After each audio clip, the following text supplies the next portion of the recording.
다 같이 말씀 보시겠습니다. 오늘 주신 하나님의 말씀은 사무엘하 21장 1절부터 14절까지 말씀입니다.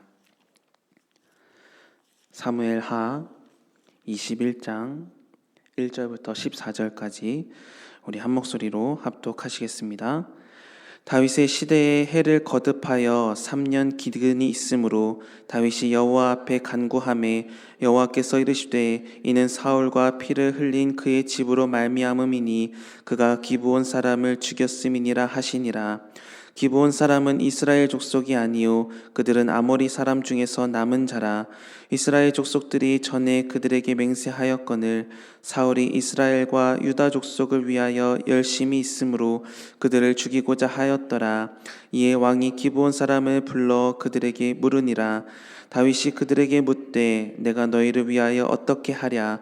내가 어떻게 속죄하여야 너희가 여호와의 기업을 위하여 복을 빌겠느냐 하니 기브온 사람이 그에게 대답하되 사울과 그의 집과 우리 사이의 문제는 은금에 있지 아니하오며 이스라엘 가운데에서 사람을 죽이는 문제도 우리에게 있지 아니하니이다 하니라.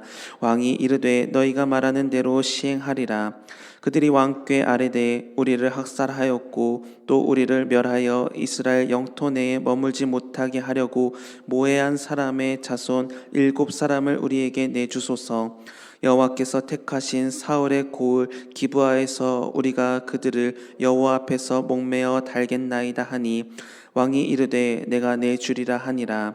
그러나 다윗과 사울의 아들 요나단 사이에 서로 여호와를 두고 맹세한 것이 있으므로 왕이 사울의 손자 요나단의 아들 무비보셋은 아끼고 왕이 이에 아야의 딸 리스바에게서 난 자 곧 사울의 두 아들 알모니와 무비보셋과 사울의 딸 메랍에게서 난 자 곧 무올랏 사람 바르실레의 아들 아드리엘의 5 아들을 붙잡아 그들을 기브온 사람의 손에 넘기니 기브온 사람이 그들을 산 위에서 여호와 앞에 목매어 달매 그들 7사람이 동시에 죽으니 죽은 때는 곡식 빼는 첫날 곧 보리를 베기 시작하는 때더라. 아야의 딸 리스바가 굵은 배를 가져다가 자기를 위하여 바위 위에 펴고 곡식 빼기 시작할 때부터 하늘에서 비가 시체에 쏟아지기까지 그 시체의 낮에는 공중의 새가 앉지 못하게 하고 밤에는 들짐승이 범하지 못하게 한지라. 이에 아야의 딸 사울의 첩 리스바가 행한 일이 다윗에게 알려지매 다윗이 가서 사울의 뼈와 그의 아들 요나단의 뼈를 길르앗 야베스 사람에게서 가져가니 이는 전에 블레셋 사람들이 사울을 길보아에서 죽여 블레셋 사람들이 벳산 거리에 매단 것을 그들이 가만히 가져온 것이라. 다윗이 그곳에서 사울의 뼈와 그의 아들 요나단의 뼈를 가지고 올라오매 사람들이 그 달려 죽은 자들의 뼈를 거두어다가 사울과 그의 아들 요나단의 뼈와 함께 베냐민 땅 셀라에서 그의 아버지 기스의 묘에 장사하되 모두 왕의 명령을 따라 행하니라. 그 후에야 하나님이 그 땅을 위한 기도를 들으시니라. 아멘. 성경에서 기근이나 홍수와 같은 자연재해나 또 재앙과 같은 단어가 사용되는 때는 하나님이 주신 심판을 의미하거나 하나님이 무엇을 원하고 계시는지에 대한 메시지를 담고 있습니다. 성경에서의 한 예를 찾아보면 엘리야 시대에 바알과 아세라 신을 섬기는 이스라엘 백성을 향한 하나님의 진노가 기근으로 나타나게 되는데요. 이스라엘의 하나님은 참 살아계신 참 하나님이심을 나타내기 위해서 그리고 바알과 아세라는 신이 아니며 그저 사람이 만들어낸 피조물이다라는 것을 강조하기 위해서 그래서 유일한 신이시며 지금도 살아 역사하시는 하나님께로 회개하여 돌아오라 라는 이 말씀을 하시기 위해서 하나님은 이스라엘 땅에 3년의 기근을 베푸십니다. 이처럼 오늘 본문에서도 다윗 왕정에서 기근이 있었다는 것은 하나님께서 말씀하시고자 하는 사인이 있었다라는 것을 나타냅니다. 그렇다면 하나님의 메시지는 무엇이었을까요? 그것은 하나님 앞에서 맺은 언약을 기억하라라는 것이었습니다. 하나님은 이스라엘 땅에 기근이 발생한 이유를 기브온 사람들과 연관이 있다고 알려주십니다. 이 기브온 족속은 사실 이스라엘 백성이 전멸시켜야 했던 족속이었는데요. 그러나 여호수아 9장에서 이스라엘 정복 전쟁 중에 여호수아와 장로들을 속여서 화친을 맺은 사건이 하나 나타나는데 그들이 바로 기브온 족속입니다. 나중에 그들이 한 말이 거짓인 것은 깨달았지만 하나님 앞에서 이미 화친하기로 세운 언약이 있었기 때문에 그들을 전멸하지 않고 살려주는 대신 이스라엘 땅에서 나무를 패고 물을 깃는 종이 되어 살게 하셨습니다. 하지만 초대 이스라엘의 왕 사울은 그 언약을 기억하지 못했어요. 그래서 기브온 사람들을 죽였다라고 말을 해요. 물론 이스라엘이 기브온 족속과 맺은 언약은 시기상으로 보면 한 500년 전 이야기입니다. 우리 5년도 또 50년도 아닌 500년 전의 약속을 기억하는 사람이 얼마나 있는지는 모르겠지만 하나님께서 이 기근의 원인으로 500년 전에 맺으셨던 언약을 기억하셨고 기브온 족속을 콕콕 집어서 말씀하시는 이유는 이스라엘이라는 이 나라가 세상의 방식으로 살아가는 나라가 아니라 하나님과의 언약으로 살아가는 나라라는 것을 민감하게 여기면서 하나님의 말씀을 기억하며 살기를 원하셨다라는 것입니다. 그런데 초대 이스라엘 왕 사울은 이스라엘과 기브온이 과거에 어떤 언약을 맺었는지에 대해서는 전혀 관심이 없었다라는 거예요.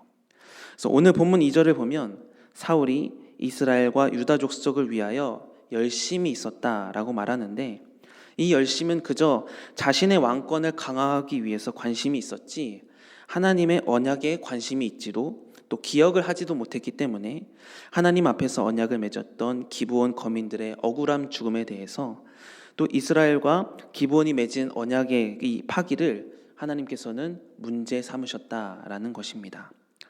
그렇다면 이스라엘이 기브온 족속과 맺은 언약이 어떤 의미가 있을까요? 하나님은 비록 기브온 거민들이 멀리서 온 것처럼 위장하여서 여호수아와 이스라엘을 속이고 언약을 맺었을지라도 하나님은 하나님 앞에서 맺은 언약이 있었기 때문에 그 언약을 기억하시고 언약의 시선에서 그들을 바라보며 기억하시고 또 그들 역시도 언약 백성을 삼으시겠다라는 하나님의 사랑의 뜻이 담겨 있었다라는 거예요. 더 나아가서 그 어떤 민족이라도 하나님의 살아계심을 믿고 하나님의 백성으로 살기를 결단한다면 하나님은 모두의 하나님이 되어주시고 당신의 자녀를 삼으시겠다는 하나님의 큰 계획이 담겨있는 언약이었습니다. 그래서 지금까지 기브온 거민들이 거짓말이라는 잘못을 했더라도 하나님의 언약 백성들과 함께 거할 수 있었던 이유는 하나님은 언약한 것을 반드시 지키신다라는 신실하신 하나님이시며 그들의 언약은 사람 앞에서의 언약이 아니라 하나님 앞에서의 언약이 있었기 때문이었다라는 것이에요. 그런데 사울이 이스라엘과 유다 족속을 위한 헛된 열심으로 인해서 언약으로부터 보호받는 기브온 사람들을 죽인 것은 하나님이 보시기에 악하다라는 평가를 얻게 된 것입니다. 결국 사울이 기브온 사람들을 죽인 것은 하나님의 언약 자체를 무시하고 있었다라는 것을 지적하고 계시는 것입니다. 그런데 오늘 본문에서 나타나는 더 큰 문제는 사울은 사울 왕권 통치 기간 내내 좀 영적이지 못했기 때문에 하나님과의 언약을 무시할 수 있었던 사람이라고 하더라도 오늘 본문에서 등장하는 다윗 왕만큼은 하나님과의 언약을 철저히 기억하고 그 언약을 신실히 지켜야 했던 사람이었음에도 불구하고 다윗이 왕권을 갖고서도 1차적으로는 하나님과의 맺은 언약들을 살펴보지 않았고 또 2차적으로는 기브온 족속의 탄압 문제를 다윗이 그다지 중요한 문제로 여기지 않고 있었다는 것에 문제가 있었습니다. 주의 말씀을 꿀처럼 사모했던 다윗 역시도 기브온과의 언약을 무시했던 그 기간이 얼마나 되냐? 무려 3년입니다. 오늘 우리도 코로나라는 대재앙을 3년 겪어보았잖아요. 꽤 긴 시간인데요. 이 3년은 결코 짧은 기간이 아닙니다. 그런데 다윗이 왕으로 세워진 시간에서 3년 동안 기근이 발생했다라는 것은 그만큼 다윗이 하나님 앞에서 민감함을 잃어버렸다라는 것을 알 수 있는 대목인데요.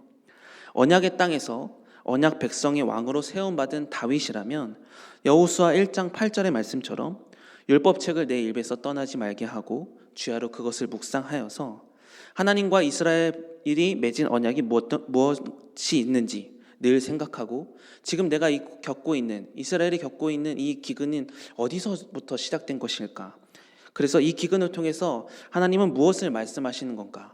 그 하나님의 사인이 무엇인지 찾고 구하며 기도했어야 됐는데 다윗은 그것을 알고 있지 못했을 뿐만 아니라 기근이 찾아와도 그것을 3년 동안 그대로 방치하고 있었다라는 것이 문제였다는 거예요. 그런데 오늘 본문에서는 다윗과는 다르게 하나님의 언약을 기억하며 또 이 땅이 회복되기를 위해서 기도하는 사람이 등장을 합니다. 바로 오늘 본문 10절부터 등장하는 아야의 딸 리스바입니다. 리스바는 어떤 사람이냐면 사울의 첩이었습니다. 그러나 기브온 족속이 복수의 대가로 사울의 가문 7명의 목숨을 요구했을 때 다윗은 요나단과의 약속은 기억하여서 무비보셋은 제외하지만 7명의 사람들을 기브온에게 내주게 되는데 그 중에 아들 둘이 바로 리스바의 아들들이 포함되어 있었어요. 그래서 리스바는 남편 사울도 죽었잖아요. 근데 남편 사울이 죽은 것도 모자라서 남편의 지은 죄로 인해서 한순간에 두 아들을 잃게 되는 비참한 신세가 된 여자입니다. 그런데 리스바는 자식의 죽음에 대해서 모든 것이 끝나버린 마냥 애통해하며 좌절하지만은 않았습니다. 성경은 오늘 본문 10절에서 리스바는 7명이 매달린 곳에 굵은 배를 깔고 애통해하면서 동물들이 시체를 훼손하지 못하도록 7명의 시신을 지켰다라는 것을 강조하는데요. 그 기간이 무려 곡식 빼기 시작할 때부터 하늘에서 비가 쏟아지기까지라고 이렇게 말을 해요. 그러니까 곡식 빼기 시작하는 때가 언제냐면 주로 한 4월 정도 됩니다. 그리고 비가 내리는 우기가 언제냐면 10월 정도가 돼요. 그러니까 한 6개월 정도를 시신을 지키면서 살았다는 거예요. 그렇다면 왜 리스바는 6개월 동안 이 시신들을 지켰을까요?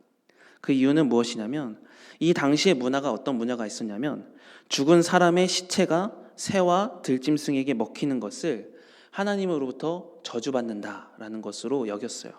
그래서 사울 가문 7명의 죽음이 그저 한 가문의 저주로 끝나지 않고 이스라엘 민족의 언약 회복을 위한 화봉제물이 되기를 소망하며 지켰던 거예요. 그래서 리스바는 7명의 시체 위에 하나님의 진노가 풀어지는 비, 이 기근은 3년의 기근을 끝내고 하나님의 은혜의 소낙비가 쏟아지는 비, 하나님의 언약이 자신과 자신의 가문과 이스라엘에게 다시 회복되는 표시로서 내리는 비가 내리기를 기도하면서 6개월 동안 시신을 지켰던 것입니다. 이러한 리스바의 행동은 단순한 어머니의 사랑을 넘어서서 믿음의 행동이었다라는 것을 알 수 있어요. 7명의 아들의 죽음이 아버지 사울의 죄의 대가로 인한 형벌의 죽음이 아니라 언약을 회복하고 여호와의 기업인 이스라엘에게 축복의 비를 오게 하는 거룩한 죽음이 되게 하는 믿음의 행동이었다라는 것입니다. 이후에 다윗은 이러한 리스바의 행동을 전해 듣고 사울과 요나단의 뼈와 더불어서 7명의 시체를 가져다가 장사를 합니다. 기스의 묘에 장사하고 나니 14절 마지막 부분을 보면 그 후에야 하나님이 그 땅을 위한 기도를 들으셨다라고 말씀하시면서 오늘 본문이 맺어지게 됩니다. 사랑하는 성도 여러분, 여러분의 인생에도 기근과도 같은 어려움이 있으십니까? 그리고 그 기근이 하나님이 나를 깨닫게 하시기 위한 사인이라는 것을 깨닫고 계십니까? 그렇다면 내가 하나님의 말씀을 무시하거나 또 때로는 하나님이 영적으로 깨달으라고 주시는 고난을 계속해서 방치하고 살고 있지는 않은지 한번 점검해 보시기 바랍니다. 하나님의 사랑하라고 주신 시간들을 미워하면서 보내고 있지는 않았는지, 하나님이 섬기라고 주신 사람들에게 섬김을 받기 원하며 살고 있지는 않았는지, 만약 하나님과 상관없는 삶을 살고 있었다면 내 인생의 기근의 원인이 나에게 있었음을 인정하고 하나님 앞에서 회개하는 마음으로 은혜를 구하시기 바랍니다. 하나님은 죄를 회개하는 우리의 마음을 용서하여 주시고 우리 인생에 찾아온 그 기근의 그늘을 벗겨주실 줄 믿습니다. 또한 다윗처럼 여러분의 인생의 기근을 방치하지 마십시오. 매 순간 하나님의 말씀에 민감한 삶을 살아갈 수 있는 영적 은혜를 구하시기 바랍니다. 더 나아가 리스바처럼 내 인생에 찾아온 기근이 회복되기를, 더 나아가 우리 가정에, 우리 교회에, 우리 주변에 찾아온 기근이 떠나가고 은혜의 소낙비가 가득 내려 하나님의 사랑을 경험하기 위해 기도하며 회복을 위해서 헌신하는 자가 되기를 힘쓰시기 바랍니다. 우리의 작은 기도를 하나님은 크게 들으시고 이 땅의 죄악이 떠나가며 하나님의 언약의 은혜가 흐르는 데에 우리를 사용하여 주실 줄 믿습니다. 오늘 하루 우리를 통해서 하나님의 언약이 다시 한번 기억나며 우리를 통해서 하나님의 언약이 회복되는 데 쓰임받는 여러분의 하루가 되시기를 주님의 이름으로 축복합니다. 기도하시겠습니다. 사랑과 은혜가 충만하신 아버지 하나님, 우리 인생에 베풀어 주신 하나님의 은혜를 날마다 기억하며 살아가게 하여 주시옵소서.